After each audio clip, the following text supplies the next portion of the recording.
So বন্ধুসকল আজি আমি দিবলৈ গৈ আছো খিচিৰি আজি আমি কোনফালে যাম বেতবাৰী ফালে ন বেতবাৰী ফালে যাম আৰু যিমান পাৰো ভিতৰলৈ সোমাই গৈ দিবলৈ কাৰণে চেষ্টা কৰিম আৰু এয়া আমাৰ খিচিৰি বনাই থকা প্ৰক্ৰিয়া আৰম্ভ হৈ গ'ল দেখিছে বন্ধুসকল আমাৰ এটা খিচিৰি বনোৱা হৈ গ'ল আৰু এতিয়া আমি লাগি আছো পেকেজিঙত আৰু যিমান পাৰো সোনকালে যাম আমি মানুহক বিলাবলৈ কাৰণে তো পানী আৰু খিচিৰি ভৰুৱা হৈ গ'ল বলক আমি এতিয়া ওলাই যাওঁ মানুহক এইখিনি বস্তু দিবলৈ কাৰণে আৰু এয়া বেতবাৰী সন্মুখৰ দৃশ্য আমি এতিয়া বেতবাৰী পালোহি আৰু বেতবাৰীৰ ভিতৰলৈ সোমাই যোৱা ৰাস্তাটোৰ দৃশ্য চাওক এতিয়া কেনেকুৱা হৈ আছে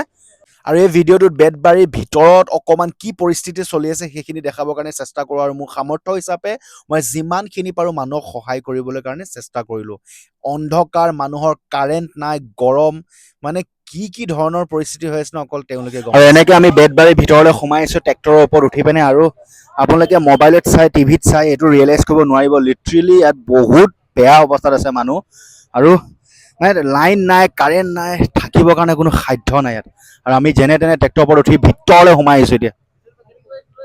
সঁচা কথা ক'ব গ'লে এই মানুহখিনিৰ ওচৰত সকলোবোৰ আছে ঘৰ বাৰী ফাইনেন্সিয়েল কণ্ডিশ্যনো বহুত ধুনীয়া কিন্তু আজি বানপানীৰ কাৰণে অসহায় হৈ আছে এটা পানী বটল এসাঁজ খোৱাৰ কাৰণে একদম মানে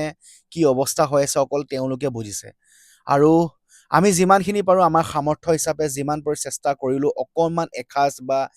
কিবা অকণমান সহায় কৰিবৰ কাৰণে মোৰ এই কণ্ট্ৰিবিউশ্যনটো দিবৰ কাৰণে চেষ্টা কৰিছোঁ চ' বন্ধুসকল এনেকৈ আমি বেতবাৰীৰ ভিতৰলৈ গৈ পিনি যিমানখিনি পাৰোঁ সহায় কৰিবৰ কাৰণে চেষ্টা কৰিলোঁ আৰু আপোনালোকে আহিলে মানে এনেকৈ নাও বা এনেকৈ ট্ৰেক্টৰ লৈ ল'ব চবতকৈ বেষ্ট ট্ৰেক্টৰ লৈ ল'ব আৰু আহিলে মানে দিনে পোহৰে আহিব